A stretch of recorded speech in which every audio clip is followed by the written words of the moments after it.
Hey, what's up everyone? My name is Nicholas Corcel, and you're watching The Literary Nomad. Today, we're going to be going back in to Roberto Bolaño's 2666 and really focusing on the third part of the story, the part about fate. And I really think the key thing that Bolaño really works toward throughout this whole book, but particularly in this third section, the part about fate, is the idea of pushing past the triviality that we see so common in most writing. Most stories, their central purpose is maybe to entertain or to inform. Like when you're in school, they'll teach you, you can either entertain, inform, persuade, etc., etc. And these are like, the big pillars of writing, of literature.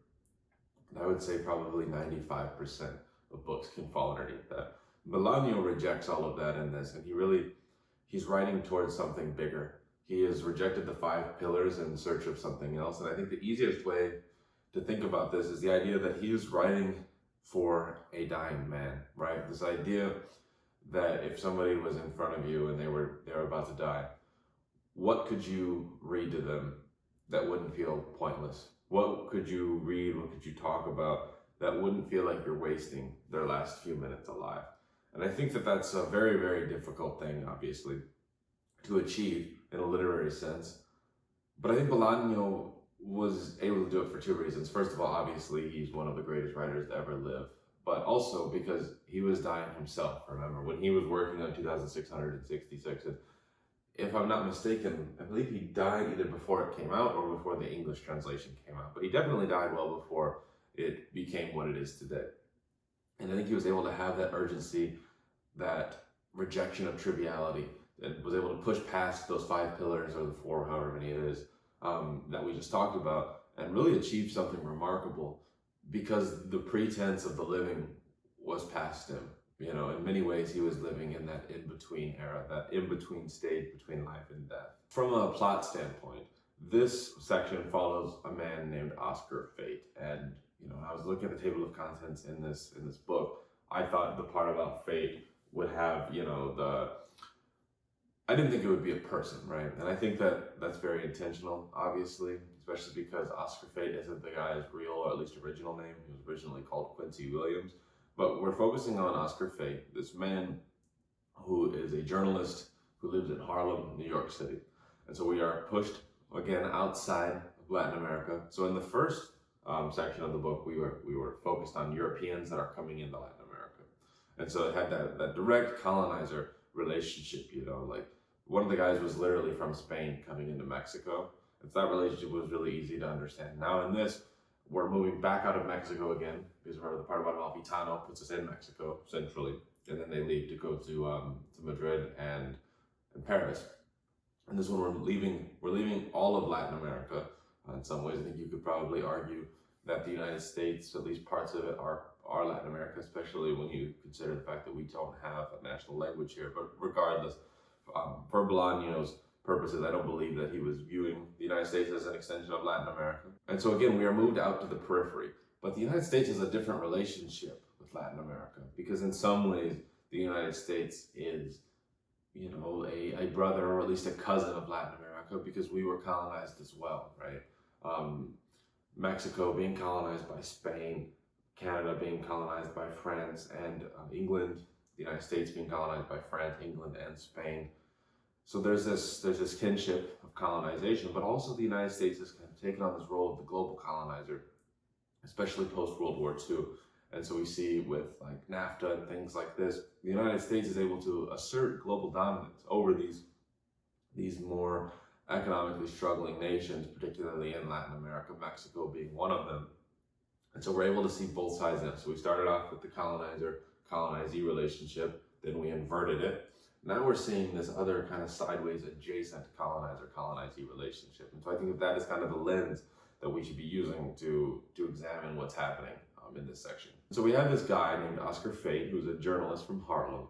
And the novel, or at least this section of the novel, takes place in 4 primary locations, with Arizona being a bridge location. But the 4 main ones, we have the United States, which inside the United States we have New York City, particularly Harlem, we have Chicago, and we have Detroit. And then in Mexico, of course, we have Santa Teresa. And I think that these 3 places in the United States serve a very, very distinct purpose in the novel. I think Chicago is a stand-in for violence. We see that very early. Fate's mother is immediately killed and Fate has no reaction to it. So right there is a personification of violence, but it's also a personification of urban violence, as well as a personification of minority-driven violence, because his mother she's not murdered like the women in Santa Teresa, but she is killed, and the reaction to it is not really what you would expect from somebody's mother dying. And then we have Detroit, which I believe is a stand-in for the industrialization, the commercialization, the factories. In Detroit, you have the auto factories.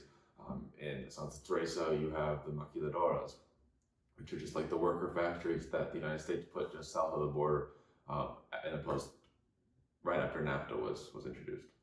And then we have New York City. In New York City, I was sitting here for a long time because Chicago and Detroit, they work out really nicely with this theory that I was talking about. New York City doesn't as well.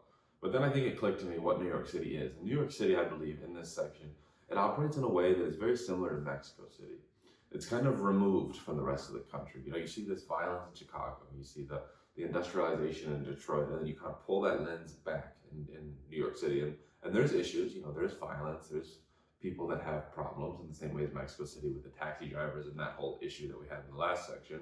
But there's a sense of removal from it, And so I believe almost the problems of the lesser cities, Ciudad Juárez, Santa Teresa, Chicago, Detroit, they don't matter as much as the issues in New York City or Mexico City. And so I think that is just showing almost the internal hierarchy of within a country, but also the internal hierarchy of crimes.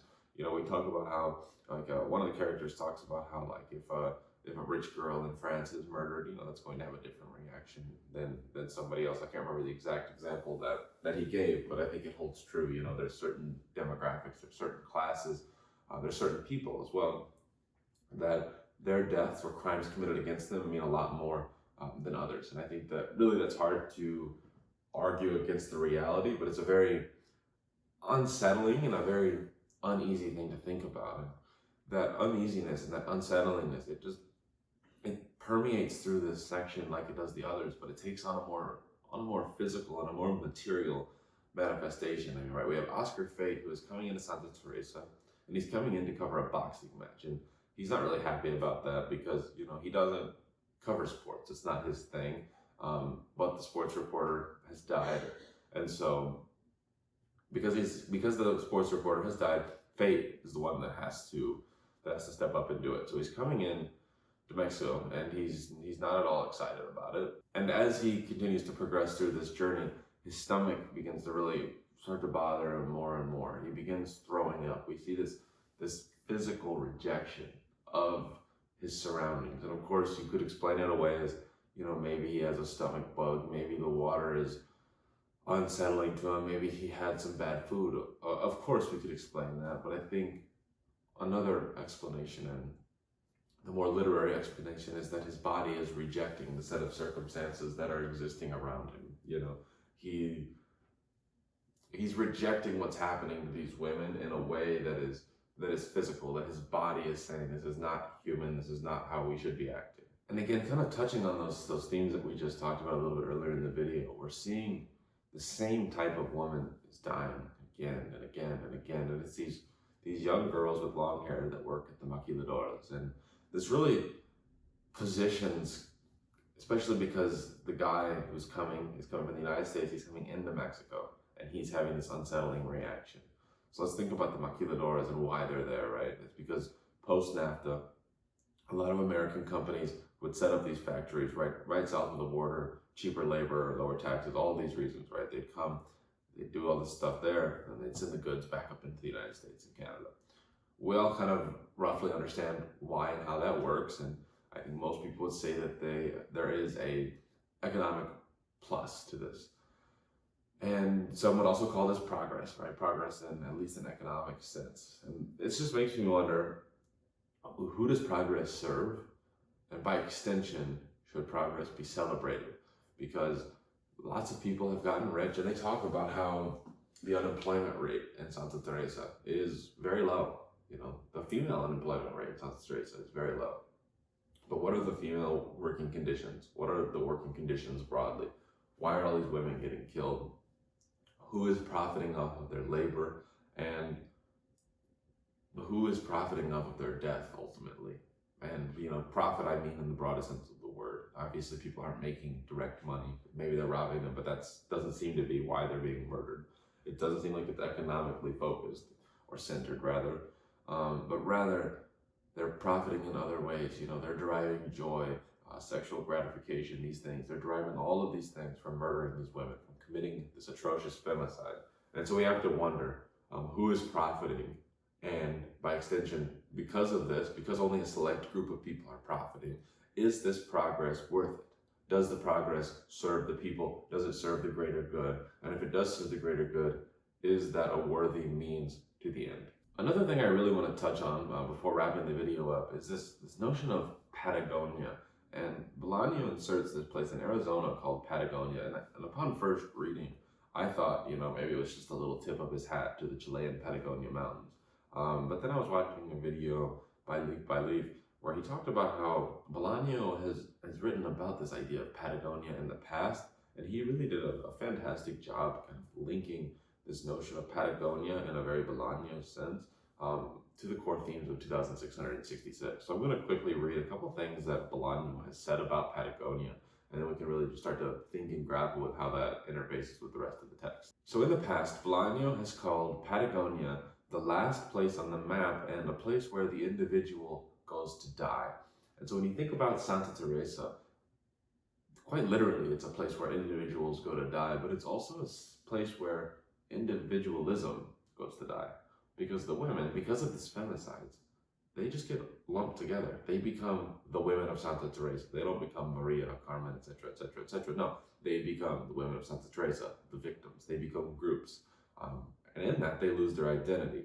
Further, Bolaño has said, speaking of Patagonia, that it's huge and full of its particular kind of ghost. And in essence, this is 2666, right? It's huge.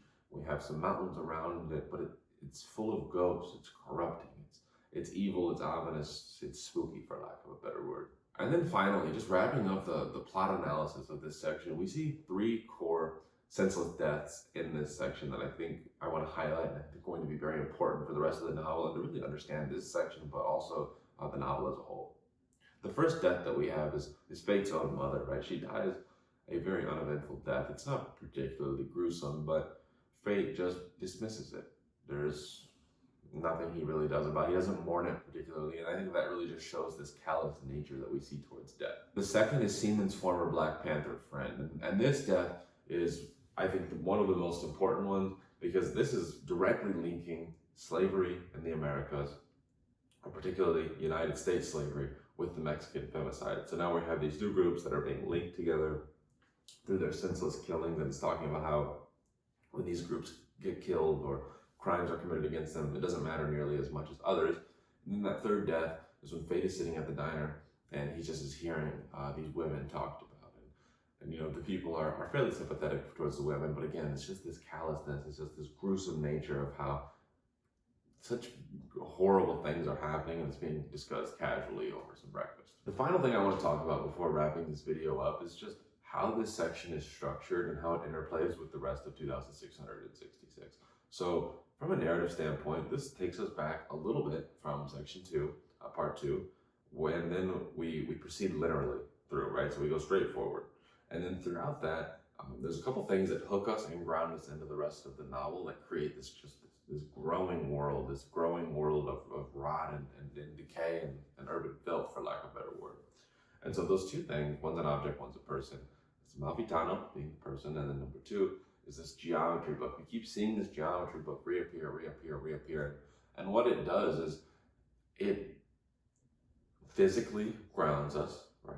It's a familiar object. So it grounds and links these characters together.